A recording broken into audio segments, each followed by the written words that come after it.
New York's most secure bank has just become an inescapable prison, and the woman controlling it is not here for ordinary money. Armed robbers wearing terrifying masks have seized the entire Federal Reserve Bank. Every entrance is locked, communication is restricted, and no one can enter or leave without permission from their fearless leader, Ariella. But her first move reveals how carefully this operation was designed. Ariella opens several large bags filled with identical red jumpsuits and gas masks. Pointing her weapon at the hostages, she orders everyone to surrender their phones, remove their outer clothing, and put on the uniforms. Terrified, the civilians obey. Within minutes, every person inside the bank looks exactly like the robbers. From outside, the police will have no reliable way to separate innocent hostages from armed criminals. Any assault could turn into a massacre. After securing the civilians, Ariella searches for the bank manager. She forces him toward the lowest and most heavily protected section of the building, the underground vault. Its massive steel door cannot be breached with explosives or industrial drills. Opening it requires the manager's personal code and biometric hand scan. Shaking with fear, the manager warns them that the vault holds billions of dollars in U.S. gold reserves. Even if they reach it, there is no possible way to carry it out. One robber answers with a punch. They force the manager's hand onto the scanner, enter the code, and unlock the system. With a deep mechanical roar, the enormous steel door slowly rotates open. Inside are towering rows of gold bars worth billions. The crew freezes at the sight of unimaginable wealth, but Ariella barely looks at it. She walks straight past the gold and heads toward the rear wall of the vault. Hidden behind it is a secret steel chamber. The manager immediately panics. He demands to know how she discovered a room that does not appear in any public bank records. Ariella forces him to surrender a special key and a second passcode. When the concealed chamber opens, the crew discovers old wooden crates packed with Nazi gold. This treasure was recovered after World War II, but much of it had originally been stolen from Holocaust victims. Instead of exposing its history, the bank buried the evidence in a hidden room and kept the truth away from the public. The manager finally understands that Ariella is not targeting the bank's official reserves. She has come for the darkest secret hidden beneath the building. The moment the alarm reaches authorities, police vehicles race toward Wall Street. Officers seal off the entire area, establish a security perimeter, and place the city on high alert. Because dozens of hostages are trapped inside, command of the negotiation is given to Remy Bryce, a calm and highly experienced NYPD negotiator. Remy has solved previous crises by reading criminals rather than immediately confronting them. He is joined by FBI Special Agent Bryce Mitchell, a strict officer who believes hesitation gives dangerous people more time to kill. Remy establishes a command center across from the bank and contacts the hijackers. Ariella answers the phone. He calmly introduces himself and explains that his priority is bringing everyone out alive. Then he asks what she wants. Ariella responds with a mocking laugh. She asks for nothing except several pizzas and more time. That answer immediately troubles Remy. She does not demand money, transportation, or a helicopter. She only wants the police to wait. That means the robbery visible from outside is probably covering a much larger operation inside. As investigators examine the bank's history, Remy discovers a disturbing connection. Years earlier, a criminal mastermind named Dalton Russell carried out one of the most calculated robberies in history at this same location. He hid behind a false wall inside the vault, remained concealed for days, and eventually escaped with valuable diamonds while police searched everywhere else. Remy begins to suspect that Ariella is using Dalton's old plans and knowledge of the building. Meanwhile, pressure from Washington begins mounting. Federal officials want the situation ended quickly, but Remy repeatedly warns Agent Mitchell against sending armed teams inside. The hostages and robbers are wearing identical masks and jumpsuits. If officers enter shooting, innocent civilians could be mistaken for criminals. While Remy and Mitchell argue over strategy, the arrogant SWAT captain quietly launches his own mission. Convinced that negotiation is wasting time, he sends 3 commandos onto the roof to enter through an upper window, before they can breach the building. Ariella's team receives a secret warning from an informant outside. Joseph, the strongest and most violent member of the crew, moves to intercept them. The moment the officers enter, Joseph attacks. The commandos barely have time to react before he opens fire, killing one and overpowering the remaining 2. The unauthorized rescue mission becomes a disaster before it even begins.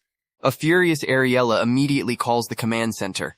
She reminds Remy and Mitchell that they were warned not to attempt anything reckless, yet armed officers were sent through the roof. Both officials are shocked because neither of them approved the operation. Ariella tells them they are about to witness the consequences. In full view of police officers, the bank's front doors partially open. Gunshots erupt from inside. Seconds later, Joseph and another robber throw the two wounded SWAT officers onto the street. The entire command center is stunned.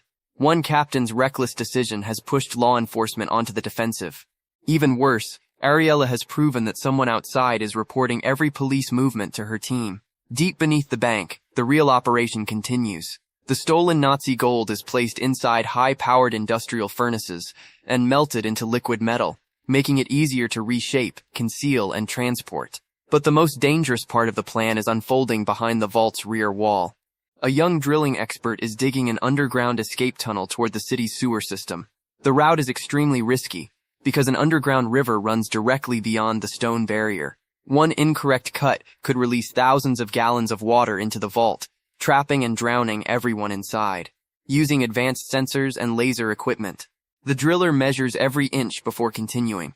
Ariella also prepares an emergency backup. Eventually, the exhausted driller breaks through the final layer of stone and completes the escape route. He climbs out, covered in sweat and barely able to stand. Without warning, Joseph drives a knife into his stomach. The young man collapses and dies beside the tunnel he created. Joseph has no intention of leaving behind witnesses, evidence, or anyone capable of exposing the crew after the robbery. Ariella charges toward him in rage. She reminds Joseph that their agreement was clear. No innocent person would be killed. Joseph turns toward her and coldly orders her to shut up. That single threat reveals the truth behind the entire operation. Ariella is not the real mastermind. She is terrified of Joseph. He kidnapped her brother and has been holding him captive. Ariella was forced to become the public face of the robbery, so the police and FBI would focus entirely on her. While she negotiates and takes the blame, Joseph controls everything from behind the scenes. She has followed his commands only because refusing could get her brother killed. Near the furnaces, another crew member secretly begins hiding part of the melted gold inside his own bag. Joseph notices immediately. He walks over without saying a word and shoots the greedy robber dead. The sound of gunfire reaches the command center outside. Agent Mitchell insists that someone inside may be dying and refuses to wait any longer. Instead of ordering another blind assault, she decides to enter alone and personally inspect the hostages. Ariella claims that everyone is safe, but Mitchell refuses to accept her word. She conceals a small camera and audio transmitter beneath her jacket, so Remy's team can monitor everything she sees. The bank doors open, and Mitchell steps inside alone. She is immediately surrounded at gunpoint. The robbers discover the hidden camera, destroy it, and take her prisoner alongside the other hostages. Ariella then calls Remy with a new warning. The situation has changed. Agent Bryce Mitchell is now their captive. To keep her alive, the authorities must provide 2 large trucks capable of transporting the gold. They must also prepare a private aircraft at the airport for a direct flight from the United States to Germany. The demand confuses everyone outside. What began as a bank robbery has suddenly turned into an international escape operation. Then an injured young woman named Ava Barash arrives at the investigation vehicle. She introduces herself as a frightened university student and claims that one of the robbers is her former boyfriend. According to Ava, she recently overheard him discussing an underground tunnel connected to the bank. When she tried to stop him from joining the robbery, he attacked her. Now she claims she wants revenge and is willing to help the FBI. Her information creates another mystery. The robbers are demanding trucks and a private plane, yet they have also prepared a tunnel beneath the vault. No one can determine which escape route is real and which one is designed to distract the police. Inside the bank, Ariella approaches the room where Agent Mitchell is being held. While carefully avoiding Joseph's attention, she begins giving Mitchell a series of coded clues. Mitchell quickly realizes that Ariella may not be controlling the robbery at all. She may be asking the FBI to save her. Mitchell now understands that Ariella is not controlling this robbery. She is trapped inside it. Speaking quietly enough to avoid Joseph's attention, Ariella warns her that some people appear human on the outside, but are monsters underneath. She admits that every decision she has made was forced by one threat. Joseph will kill her brother if she refuses to cooperate. A trusted female member of the crew then secretly slips Mitchell a secure phone. Ariella gives her one instruction. Do not activate it unless Ariella is killed, or the operation collapses completely. Mitchell hides the device beneath her clothing. At that moment, she becomes certain that the true mastermind is still operating from the shadows. Inside the bank, the situation grows more dangerous by the minute. Joseph begins planting military-grade timed explosives throughout the building, and even the underground tunnel the crew built for escape. His actions make no sense. If every possible route is about to be destroyed, how does he expect anyone to survive? Ariella looks toward her female ally and quietly warns her that they are running out of time. Once Joseph gets what he wants, he will eliminate both of them just as easily as he killed the driller. Ariella decides to turn against him. She approaches Joseph and claims that a rare shipment of gold remains hidden inside a secondary vault. Tempted by the possibility of even more treasure, he follows her into the isolated chamber. The moment he steps inside, Ariella moves and slams the massive steel door shut. Joseph is locked inside. He pounds against the reinforced barrier and screams in fury, but the vault is designed to withstand far more than one violent man. Ariella believes she has finally stopped him. Then the countdowns suddenly reach 0. Explosions rip through the bank far earlier than expected. Someone outside the building may have discovered Ariella's betrayal and remotely triggered Joseph's bombs. Fire, smoke, and debris tear through the hallways. The shockwave throws Ariella against a wall, knocking her unconscious. Another blast detonates beside the escape tunnel. The underground river immediately breaks through the damaged stone barrier, sending a violent wall of water directly into the vault. Within seconds, the entire basement begins flooding. Agent Mitchell is still locked inside another steel chamber as the freezing water rises from her waist to her chest, then toward her neck. Ariella's female partner grabs the vault key and fights through the current to reach her. The water is moving too fast, forcing her to throw the key from a distance. It lands just beyond Mitchell's reach. On the opposite side of the basement, Joseph uses the explosions and structural damage to force his way out of confinement. Outside, police officers and FBI agents hear the blasts and immediately prepare for the worst. Remy leads a large tactical unit into the burning building. Through smoke, broken concrete, and spreading flames, rescue teams begin pulling terrified hostages from the main hall.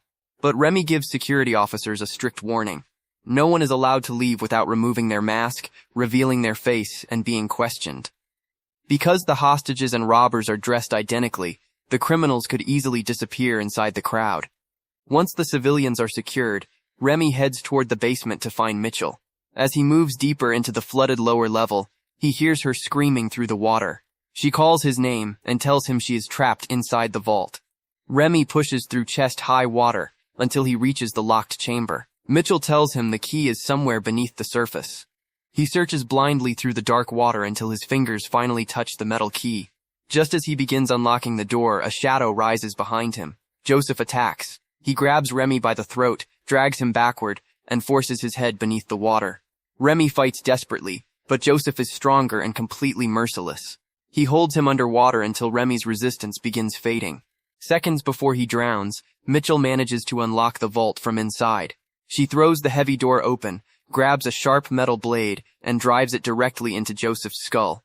His body goes still and collapses into the water. Remy surfaces, coughing and gasping for air.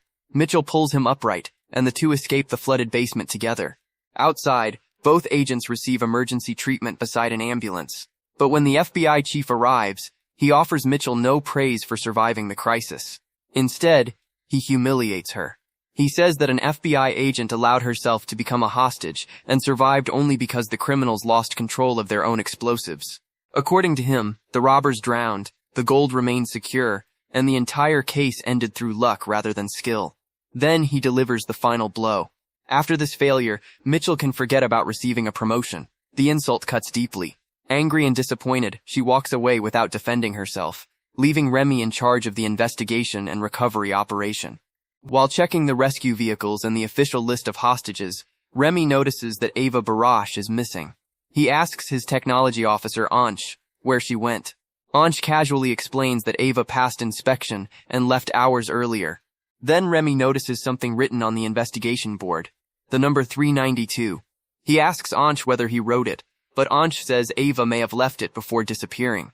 The number suddenly reminds him of an old case. Remy immediately races toward the private locker room. Bank employees unlock box 392. What he finds inside changes the entire case. The locker contains Nazi gold, classified historical documents, and an old handwritten diary. On its first page are the words, "This is why." Inside the diary, Remy discovers a photograph of Ariella standing beside her brother David and Ava. All three are smiling together. Ava was never an innocent university student. She was connected to Ariella's family and had entered the investigation center to monitor police strategy. Every tactical decision, movement, and confidential detail could have been passed directly to the robbers through her. Before Remy can process the discovery, an officer rushes into the locker room. The water has finally been pumped out of the basement vault. Remy and his senior partner Sam head downstairs. The sight waiting for them is impossible. Every piece of gold is gone. Only 3 bodies are recovered from the flooded vault, even though the robbery involved far more people. None of the dead are women. That means Ariella survived. The police perimeter had been locked down so tightly that escaping through the main building should have been impossible. The tunnel was destroyed by water and debris, eliminating that route as well. So where did Ariella, the remaining crew, and hundreds of kilograms of gold disappear? Remy studies the vault carefully. Then he notices a damaged air vent high above the room. He orders a ladder and climbs inside.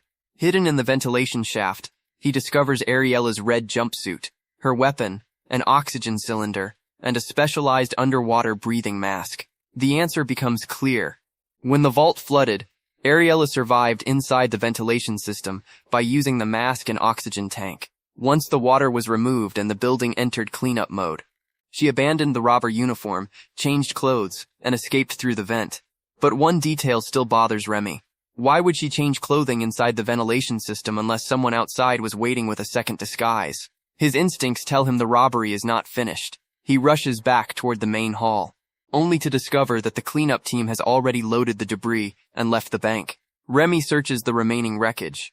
On the floor, he finds several small pieces of metal that appear to be brass. Remy immediately understands the entire escape. The cleanup workers were the remaining robbers. Ariella changed from the red jumpsuit into a cleanup uniform and walked directly past the police. Meanwhile, the crew melted the Nazi gold and reshaped it into pipes designed to resemble ordinary brass construction material. They loaded the disguised treasure into garbage trucks and drove away, while officers believed they were removing debris. Remy admits they were not dealing with ordinary criminals. This was one of the most calculated robberies he had ever seen. With few options remaining, he begins interviewing every rescued hostage again. One of the surviving robbers may still be hiding among them, or someone may have noticed something important. But every interview leads nowhere. The story then moves to a secluded port. Agent Bryce Mitchell arrives alone. Inside a nearby van is the stolen gold, still disguised as brass pipes. She has brought it to Dietrich Case, the real mastermind behind the operation.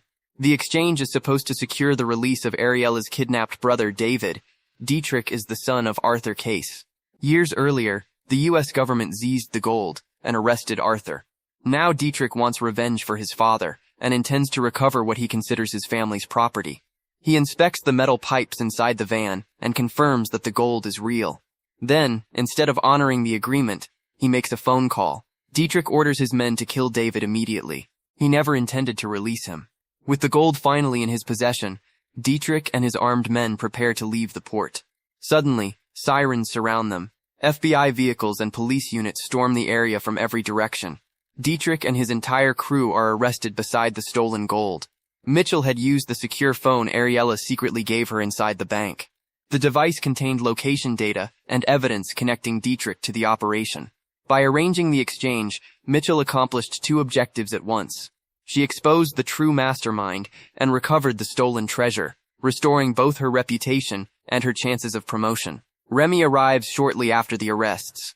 Seeing Dietrich in custody finally allows him to connect the remaining pieces of Ariella's plan. But the case ends with one final mystery. David is dead.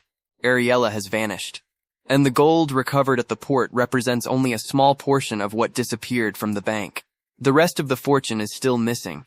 And that unanswered question leaves the door open for an even more dangerous operation.